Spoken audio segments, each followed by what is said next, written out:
Hello दोस्तों, नमस्कार। Stock market से यूट्यूब चैनल में आपका स्वागत है। अभी हम बात करने वाले हैं जीटीएल इंफ्रा लिमिटेड शेयर की, क्योंकि इससे संबंधित जो बोर्ड मीटिंग होनी थी 8 फरवरी को फिलहाल होती हुई दिखाई दी है। तो उसमें क्या क्या निर्णय लिया गया है उसे हम इस वीडियो में डिटेल से चर्चा करने वाले हैं। क्योंकि जब पिछला वीडियो हम बनाए थे तो आपको बताए थे कि इसमें कुछ निर्णय होने वाले हैं, जिसमें Q3 का रिजल्ट भी जारी होना है। तो हम इसमें इस वीडियो में देखने की कोशिश करेंगे जो Q3 का रिजल्ट आज जारी हुआ है उसमें क्या निकल के सामने आया है। क्या ये कंपनी ने पॉजिटिव रिजल्ट निकाल के दिया है या निगेटिव रिजल्ट निकाल के दिया है। इसके अलावा हम इसमें जाते जाते इसके जो डिलीवरी पैटर्न है उसे भी देखने की कोशिश करेंगे, और साथ ही साथ हम इसमें यह भी देखने की कोशिश करेंगे चूँकि ये जो बोर्ड मीटिंग हुई है और जो Q3 का रिजल्ट निकल के सामने आया है, जब मार्केट ओपन था उसी समय निकल के सामने आता हुआ दिखाई दिया है। तो हम इसमें देखेंगे कि इस मार्केट ने इस रिजल्ट को कैसे लिया है, क्या वो पॉजिटिव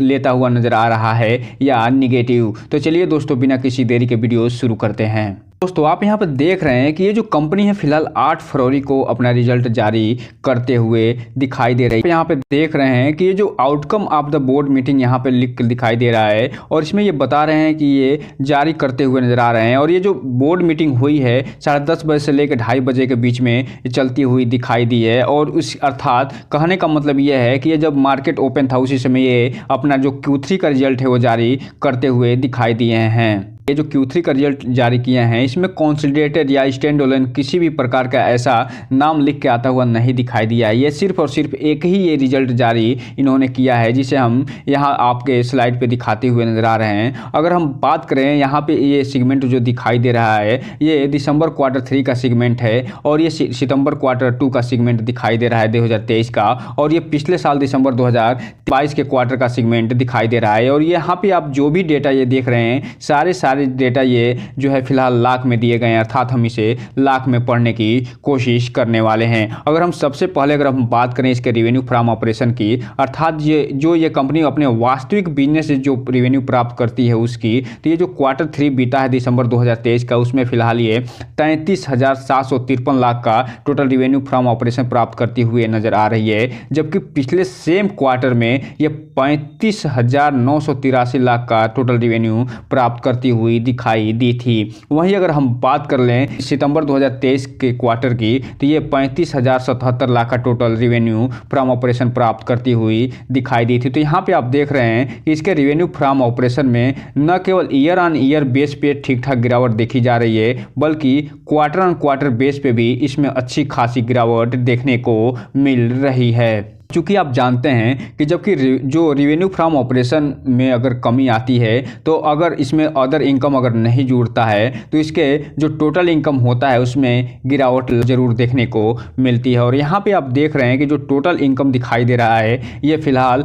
इस क्वार्टर अर्थात दिसंबर 2023 के क्वार्टर 3 में 34,173 लाख का दिखाई दे रहा है। जबकि पिछले सेम क्वार्टर था दिसंबर 2022 के क्वार्टर में ये 36,414 लाख का दिखाई दिया था। अर्थात इसके ईयर ऑन ईयर बेस पे अगर हम टोटल इनकम की बात करें तो इसमें ठीक ठाक गिरावट देखने को मिल रही है। अगर हम बात कर लें यहीं पे जो क्वार्टर ऑन क्वार्टर बेस पे इसका टोटल इनकम कितना रहा है, तो सितंबर 2023 के क्वार्टर 2 में ये 35,507 लाख का टोटल इनकम प्राप्त करती हुई नजर आई थी, जिसमें भी कमी दिखाई दे रही है, 34,173 पे पहुंचता हुआ देखने को मिल रहा है। अर्थात क्वार्टर ऑन क्वार्टर बेस पे भी इसके जो टोटल इनकम है इसमें अच्छी खासी गिरावट देखने को मिल रही है। अब हम अगर बात कर लें यहीं पे इसके टोटल एक्सपेंस की, अर्थात चूंकि आप जानते हैं कोई भी कंपनी अगर इनकम कमाती है तो उसमें कुछ एक्सपेंसेस भी करती है, और जब एक्सपेंस बहुत ज़्यादा हो जाता है इनकम से तो वो कंपनी घाटे में भी दिखाई देती है, और जब इनकम ज़्यादा हो जाता है एक्सपेंस से तो वो कंपनी प्रॉफिट में आती हुई दिखाई देती है। तो यहाँ पे आप देख रहे हैं जो टोटल एक्सपेंस यहाँ पे दिखाई दे रहा है इस क्वार्टर अर्थात दिसंबर 2023 के क्वार्टर 3 का, ये 53,634 लाख का टोटल ये एक्सपेंस करती हुई दिखाई दे रही है। जबकि पिछले साल सेम क्वार्टर में अर्थात दिसंबर 2022 के क्वार्टर 3 में ये 82,775 लाख का टोटल एक्सपेंस प्राप्त करती हुई नजर आई थी। तो यहाँ पे आप देख रहे हैं इसके एक्सपेंस में यहाँ पे ठीक ठाक गिरावट देखने के मिल रही है ईयर ऑन ईयर बेस पे। लेकिन एक चीज़ अभी आप देखे थे कि इसका जो टोटल इनकम है वो लगभग 35,000 लाख के आसपास था, वो फिलहाल उसकी तुलना में इसका टोटल एक्सपेंस जो है बहुत ज़्यादा दिखाई दे रहा है, लगभग 53,634 लाख के आसपास। तो यहाँ टोटल जो एक्सपेंस है उसमें अच्छी खासी वृद्धि देखने को मिल रही है। वहीं अगर हम क्वार्टर बेस की अगर बात करें तो ये 52,460 लाख का टोटल एक्सपेंस करता हुआ दिखाई दिया है, जिसकी तुलना में जो दिसंबर क्वार्टर का एक्सपेंस है वो फिलहाल बढ़ता हुआ दिखाई दे रहा है। अर्थात इसके एक्सपेंस में न केवल ईयर ऑन ईयर वृद्धि दिखाई दे रही है, बल्कि क्वार्टर में भी अच्छी खासी वृद्धि देखने को मिल रही है। अगर हम बात कर लें कि कौन से क्षेत्र में इसने अपने एक्सपेंस बढ़ाया है, तो यहाँ पे आप देख रहे हैं जो इंफ्रास्ट्रक्चर ऑपरेशन जो मेंटेनेंस कास्ट है उसमें ये हालांकि कमी दिखाई दे रही है ईयर ऑन ईयर बेस पे और क्वार्टर बेस पे। और जो एम्प्लॉय बेनिफिट एक्सपेंस है इसमें भी की वृद्धि दिखाई दे रही है ईयर ऑन और क्वार्टर दोनों बेस पे। जबकि जो फाइनेंस कास्ट है इसमें भी आप देख रहे हैं कि ईयर ऑन ईयर बेस पे तो ये लगभग ओके बना हुआ है, लेकिन क्वार्टर बेस पे इसमें कमी दिखाई दे रही है। जो डिप्रिसिएशन एंड मोटरनाइजेशन जो एक्सपेंस है इसमें फिलहाल कमी दिखाई दे रही है ईयर ऑन ईयर बेस पे और क्वार्टर बेस पे। लेकिन यहाँ पे आप देखिए कि अदर जो भी यहाँ पे एक्सपेंस देख रहे हैं इसमें फिलहाल वृद्धि होती हुई दिखाई दे रही है। और यही कारण है कि इसका जो टोटल एक्सपेंस है उसमें न केवल ईयर ऑन ईयर बेस कमी दिखाई दे रही है, बल्कि क्वार्टर बेस पे भी इसमें कमी होती हुई दिखाई दे रही है। अब हम अगर बात कर ले यहीं प्रॉफिट बिफोर टैक्स की, तो चूंकि अब हम अभी ऊपर देखे थे कि जो इसका इनकम जो था वो कम हुआ था और जो इसका एक्सपेंस था वो लगभग 2 गुने के बराबर हुआ था। अर्थात जो एक्सपेंस हुआ था वो लगभग 33,000 लाख के आसपास था और जो इसका एक्सपेंस हुआ था वो लगभग 53,000 लाख के आसपास था। तो यहाँ पे आप देख रहे हैं कि इसमें जो प्रॉफिट बिफोर टैक्स है उसमें ये घाटे में जाती हुई दिखाई दे रही है, लगभग 20,000 लाख के आसपास। जबकि पिछले सेम क्वार्टर में ये अर्थात दिसंबर 2022 के क्वार्टर में ये 46,361 लाख के घाटे में थी प्रॉफिट बिफोर टैक्स में। वहीं अगर हम क्वार्टर 2 की बात करें था सितंबर 2023 के क्वार्टर 2 की, तो उसमें ये 16,953 लाख के ये घाटे में होती हुई दिखाई दी थी। तो यहाँ पे आप देख रहे हैं कि ईयर ऑन ईयर बेस पे अगर प्रॉफिट बिफोर टैक्स की बात करें तो इसमें एक घाटे में इसके कमी दिखाई दे रही है, जबकि क्वार्टर बेस पे इसके घाटे में वृद्धि दिखाई दे रही है। अब हम अगर बात कर लें प्रॉफिट फॉर द पीरियड या लॉस फॉर द पीरियड की, क्योंकि चूंकि आप जानते हैं जो प्रॉफिट फॉर द पीरियड या लॉस फॉर द पीरियड होता है वही वास्तविक प्रॉफिट या वास्तविक लॉस के नाम से जाना जाता है, वही नेट प्रॉफिट या नेट लॉस के नाम से जाना जाता है। तो यहाँ पे आप देख रहे हैं कि इस क्वार्टर में अर्थात दिसंबर 2023 के क्वार्टर में ये 19,461 लाख का टोटल घाटा दिखाती हुई नजर आ रही है, अर्थात लॉस में जाती हुई कंपनी दिखाई दे रही है। जबकि पिछले सेम क्वार्टर था दिसंबर 2022 के क्वार्टर 3 में ये 46,361 लाख का घाटा दिखाती हुई नज़र आई थी। तो ईयर ऑन ईयर बेस पे आप देख रहे हैं इसके घाटे में ज़बरदस्त कमी दिखाई दे रही है। जबकि क्वार्टर बेस की अगर हम बात करें तो सितंबर 2023 के क्वार्टर 2 में ये टोटल जो लॉस फॉर द पीरियड इस कंपनी ने दिखाया था वो 16,953 लाख का दिखाया था, जो कि फिलहाल बढ़ के 19,461 लाख पे पहुंचता हुआ दिखाई दे रहा है। अर्थात इस कंपनी का जो क्वार्टर बेस पे लॉस फॉर द पीरियड जो है वो उसमें बढ़ोतरी दिखाई दे रही है। अगर बात कर लें यहीं पे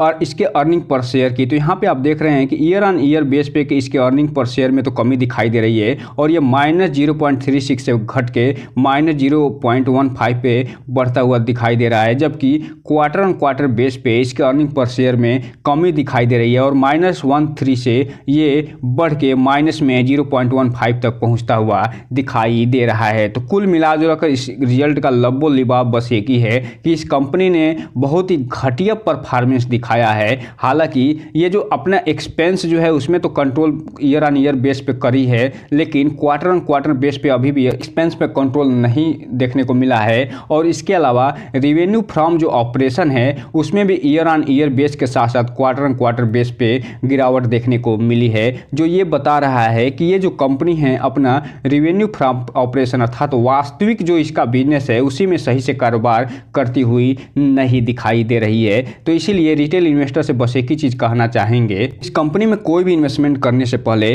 इसके बारे में पूरा फुल एनालिसिस करने के बाद ही कोई भी इन्वेस्टमेंट करिए, और जब भी इन्वेस्टमेंट करिए उसके बारे में अपने वित्तीय सलाहकार से संपर्क जरूर करिए, क्योंकि ये जो कंपनी है इसका चार्ट पैटर्न जिसे अभी हम देखने वाले हैं और उसमें हम देखेंगे कि इसका जो चार्ट पैटर्न दिखाई देता है वो भी बहुत घटिया दिखाई देता है। और ये जो कंपनी है डेब्ट से भरी कंपनी है, इसीलिए इसमें इससे दूर रहने में ही सबसे अच्छी और सबसे बड़ी भलाई देखने को मिलती है। अब हम चलते हैं आज गिरते हुए मार्केट में ये देखने की कोशिश करते हैं कि ये जो रिजल्ट आया है उसका मार्केट ने कैसे लिया है। दोस्तों आप यहाँ पे देख रहे हैं ये जो जीटीएल इंफ्रा लिमिटेड जो शेयर है ये फिलहाल 4.5% के अपर सर्किट में बंद होता हुआ दिखाई दिया है। हालांकि इसमें ऑपरेटर भी यहाँ पे आप देख रहे हैं अच्छे खासे इसको जो है ऑपरेट करते हुए दिखाई दिए हैं, और इसमें अचानक गिरावट भी देखी गई है, उसके बाद फिर खरीदारी देखी गई है और इसमें लास्ट में जाते जाते अपर सर्किट लगता हुआ दिखाई दिया है और ₹2.30 पे ये फिलहाल बंद होता हुआ दिखाई दे रहा है। और इसकी अगर हम बात करें 5 दिन की चार्ट पैटर्न की तो 18% का रिटर्न निकाल के दिया है, जबकि 1 महीने की अगर हम बात करें तो ये 40% का, जबकि 6 महीने की बात करें तो 206% का रिटर्न निकाल के देता हुआ नजर आ रहा है। जबकि ये टेल डेट की बात करें तो 70% का, जबकि 1 साल की बात करें तो 142% का रिटर्न इस कंपनी ने निकाल के अपने शेयर होल्डर को दे दिया है। वहीं अगर हम मैक्सिमम चार्ट पैटर्न की बात करें तो ये कंपनी का चार्ट पैटर्न ही बता रहा है कि ये जो है कंपनी डूबती हुई कंपनी है, इसमें इन्वेस्ट करना खतरे से खाली बिल्कुल भी नहीं है। तो दोस्तों आप यहाँ पे देख रहे हैं कि ये जो रिजल्ट निकल के सामने आया है इसको जो मार्केट है वो फिलहाल पॉजिटिव लेता हुआ नजर आ रहा है। लेकिन यहाँ पे एक चीज़ आपको बता दूं, इसमें पक्का कोई ना कोई ऑपरेटर की सक्रियता देखने को मिल रही होगी, क्योंकि इतनी घटिया परफॉर्मेंस दिखाने के बावजूद भी, इतना घटिया Q3 का रिजल्ट पेश करने के बावजूद भी अगर इस पेनी शेयर में अगर तेजी आ रही है तो इसमें पक्का ऑपरेटर की सक्रियता देखने को जरूर मिलने वाली है। और यहाँ पे आप देख रहे हैं कि इसमें अचानक गिरावट होना और अचानक फिर से इसमें अपर सर्किट में लगना ये बता रहा है कि इसमें अच्छी खासी वॉल्यूम के साथ में ट्रेडिंग हुई होगी और इसमें पक्का कोई ना कोई ऑपरेटर घुसा होगा। अब तो हम चलते हैं थोड़ा डिलीवरी पैटर्न जो आज का निकल के आया है उसे भी देख लेते हैं। यहाँ पे देख रहे हैं कि आज 8 फरवरी को जब मार्केट बंद हुआ है उस समय जो टोटल क्वांटिटी का डेटा निकल के सामने आया है Q3 रिजल्ट आने के बाद, यहाँ पे आप देख रहे हैं 40,35,92,000 शेयरों की टोटल क्वांटिटी इसमें ट्रेड होती हुई दिखाई दे रही है, जिसमें से 17,85,00,000 जो शेयर हैं वो डिलीवरी के रूप में उठते हुए भी दिखाई दे रहे हैं। अर्थात ये जो वॉल्यूम बना है वो दिखा रहा है कि ये जो रिटेल इन्वेस्टरों का मान के तो बिल्कुल भी नहीं है, इसमें कोई ना कोई बहुत बड़े बड़े ऑपरेटर इसमें सक्रिय होते हुए दिखाई दिए हैं। और यही डेटा देख के आपको हम बता दें कि इसमें कोई ना कोई ऑपरेटर पक्का इसमें घुसा हुआ है। इसीलिए रिटेल इन्वेस्टर थोड़ा सा ध्यान से आगे बढ़िएगा, इस तेजी में फंस मत जाइएगा और कोई भी इसमें इन्वेस्टमेंट करने से पहले आप अपने वित्तीय सलाहकार से संपर्क जरूर करिएगा, क्योंकि ये जो कंपनी है इसमें दिखाई दे रहा है कि इतनी अच्छी खासी वॉल्यूम में ट्रेडिंग होना, लगभग 40 करोड़ शेयरों की ट्रेडिंग होना और लगभग 18 करोड़ शेयरों को डिलीवरी के रूप में उठाया जाना, ये बता रहा है कि ये आगे भी हो सकता है कि इसमें ऑपरेटर सक्रिय होते हुए दिखाई दें। तो दोस्तों ये रहा आज का वीडियो, इस चैनल को लाइक और सब्सक्राइब करें और बेल आइकन हिट करना तो बिल्कुल ना भूलें, ताकि नए वीडियो की जो अपडेट्स आपको ऐसे ही समय पे मिलता रहे। जय हिंद दोस्तों।